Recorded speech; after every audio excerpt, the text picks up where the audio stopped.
Bom dia, aqui quem vos fala é Raimundo Pereira da Silva, estudante e aluno do curso de pós-graduação de Ciências das Religiões. Vou dar minha aula sobre o ecumenismo. A introdução. Etimologicamente, a palavra grega ecumenismo significa eicumene, que significa mundo habitado, como também é um processo da busca pela união, apesar das diferenças. Para se falar de ecumenismo, é necessário recorrer à história do pensamento cristão e extrair elementos que possam servir de embasamento sólido.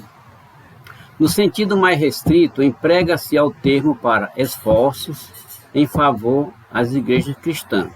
O seu propósito antigamente em teologia definia-se o ecumenismo, um movimento que visaria a unificação das igrejas cristãs, católica, ortodoxa, luterana, anglicana e protestante. Até hoje, houve 21 concílios ecumênicos registrados, tendo como anfitriã a Igreja Católica. A Igreja Católica sempre foi ela que liderou esses concílios.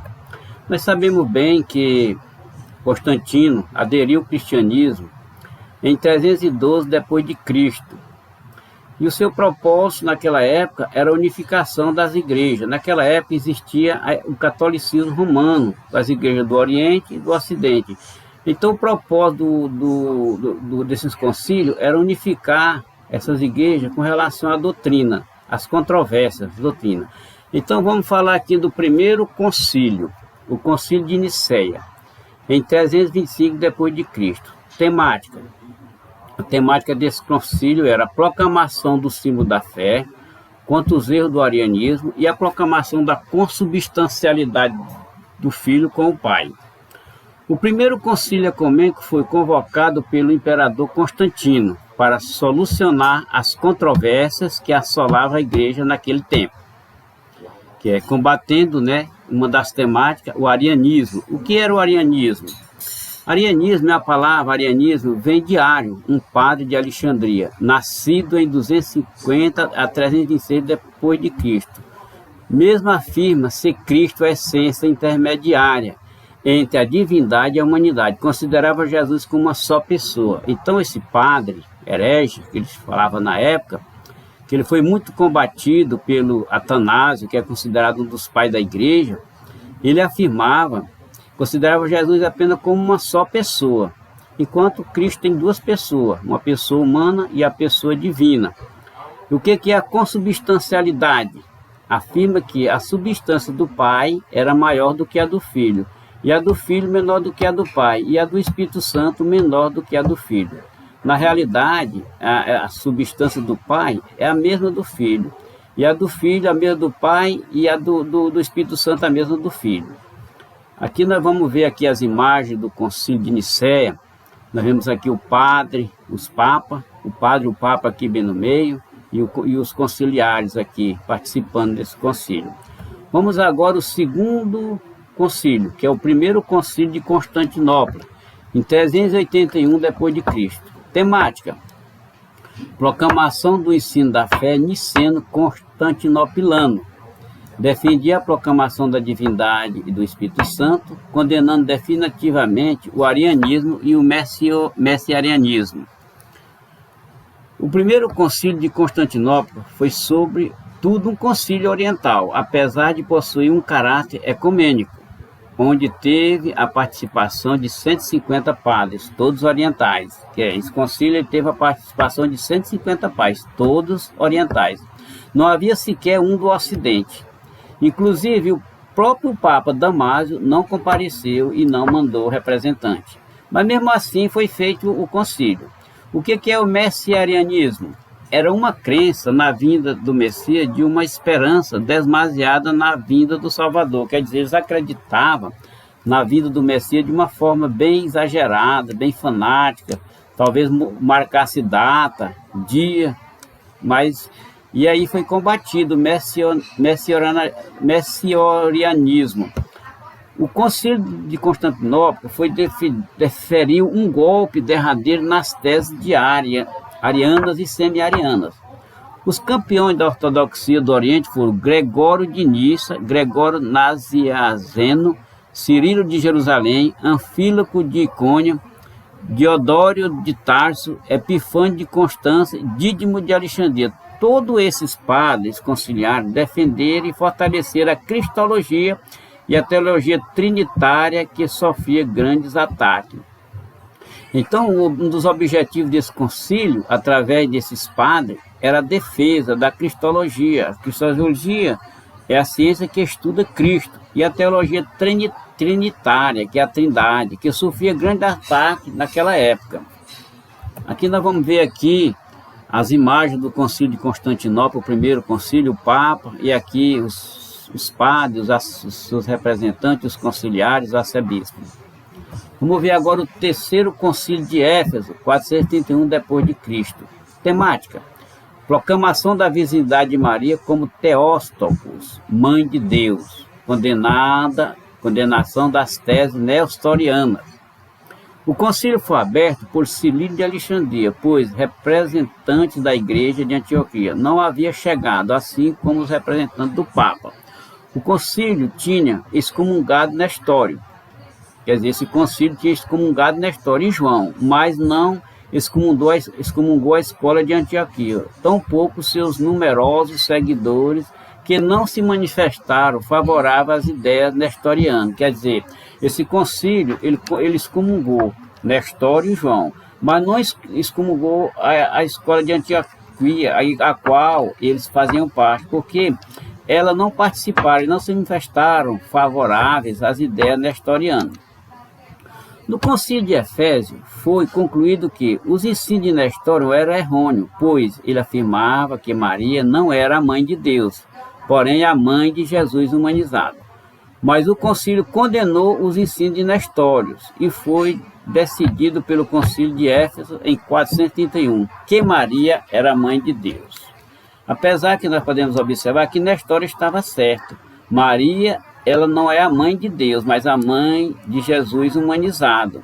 Mas lá quando eles reuniram o concílio, eles começaram: Maria não é a mãe de Jesus? É. Porque Jesus não é Deus? É. Então Maria é a mãe de Deus. Aí ficou aprovado em 431 que Maria era a mãe de Deus, Theóstoco.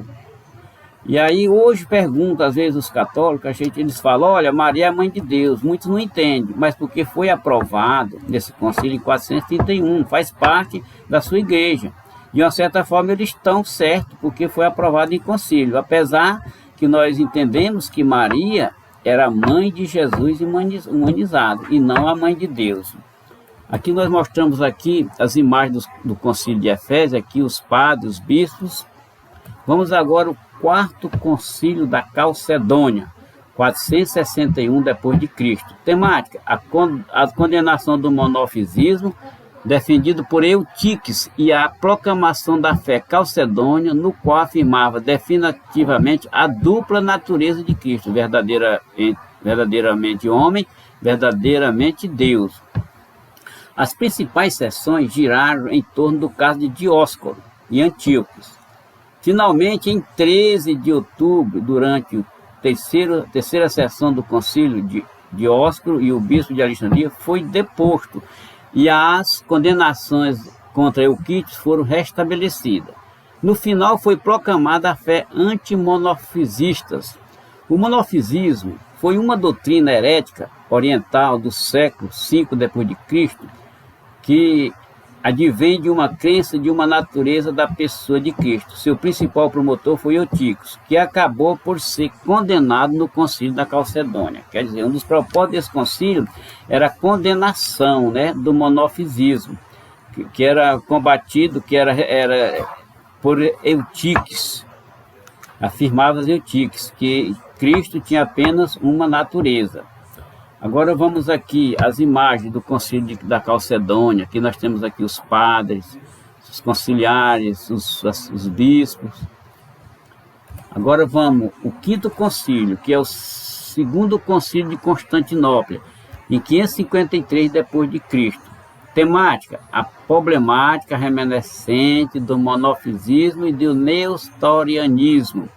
Na abertura do concílio estiveram presentes os patriarcas de Antioquia e Alexandria e Constantinopla. Quer dizer, na abertura desse concílio estava presente esses patriarcas, que presidiam o concílio, eles presidiam o concílio. Os únicos bispos orientais eram 6 clérigos africanos, e os demais presentes eram bispos orientais. O imperador não apresentou para mostrar que dava liberdade ao concílio. O imperador Constantino, geralmente, ele fazia parte dos concílios, ele estava presente, mas esse aqui, ele não quis se apresentar para dar a liberdade, porque de uma certa forma, os conciliares vão ficar de uma certa forma inibidos, então ele não compareceu. Aí, apesar das condenações dos teólogos antioquinos e Alexandria, ignorou o concílio. E na Síria, grande parte do episcopado permaneceu nas ideias de monofisistas e deu as costas para a ortodoxia da Igreja Imperial. Quer dizer, eles permaneceram, né, com as ideias do monofisista e deram as costas para a Igreja Imperial. No Ocidente, o resultado do concílio é a condenação dos 3 capítulos que foram recebidos com grande hostilidade. De fato, se produziu um cisma no norte da Itália. Devido a esse concílio aí, o que houve foi produzido um cisma, um racha, quando alguns bispos romperam a comunhão com Roma. Esse cisma durou boa parte do século, quer dizer, esse cisma durou muitas décadas, né? Aqui nós temos aqui, no concílio da Constantinopla, o segundo concílio, as imagens do concílio. Vamos agora ao 6º concílio de Constantinopla, 680 a 681 depois de Cristo. Temática: condenação do monoegismo e monotelismo. Foi aberto em 7 de novembro de 680. E o 6º concílio ecumênico na sala Cúpula Trullo, em grego, Palácio Imperial. Quer dizer, esse concílio foi feito numa sala chamada Sala na Cúpula, na sala Trullo, né? Uma sala no Palácio Imperial foi feito esse concílio. O concílio foi presidido pelo imperador. Agora, nesse aqui, o imperador já estava presente, como a presença do patriarca Jorge de Constantinopla e o patriarca Macário, um monofisista convicto. Quer dizer, esse patriarca aqui, ele era monofisista convicto e representante do Papa de Roma e dos principais de Jerusalém e de Alexandria. A grande problemática do monoegismo não foi uma interferência política nas questões religiosas, mas a problemática foi o conceito filosófico da natureza à vontade em uma pessoa que não era sempre entendida a partir da mesma perspectiva, e isso provocou confusões e descontentamento. Monoegismo, que significa? É uma doutrina segundo a qual a regeneração espiritual do homem dependia apenas do Espírito Santo. Quer dizer, o monoegismo, ele afirmava que a regeneração do homem não dependia dele, do próprio homem, mas apenas do Espírito Santo. E o monotelismo, doutrina que afirmava haver apenas uma pessoa divina em Cristo. Então, esse 3º concílio de Constantinopla foi para combater, né, essas teses, né, monoegismo e monotelismo. Vamos agora ao 7º concílio de Niceia. 7º concílio, 2º concílio de Niceia, 787 depois de Cristo. Temática: condenação da inoclastia. A inoclastia, meus queridos, a inoclastia era tida como um movimento que era contra as imagens de escultura naquela época. Então eles tinham os iconoclastas que eles quebravam as imagens. Então esse concílio foi para combater a iconoclastia. 8º concílio, que é o 4º concílio de Constantinopla, em 879 a 870 depois de Cristo. Temática: condenação do patriarca Fócio e a resolução dos conflitos patriarca da sede de Constantinopla. Quer dizer, esse concílio era a condenação do patriarca Fócio e a resolução dos conflitos patriarcais na sede de Constantinopla. O 9º concílio, que é o 1º concílio de Latrão, foi em 1123 depois de Cristo. Temática: a liberdade e a reforma da igreja, e as questões da investidura. Aqui eles já estavam preocupados com a liberdade, a reforma da igreja e as questões das investiduras.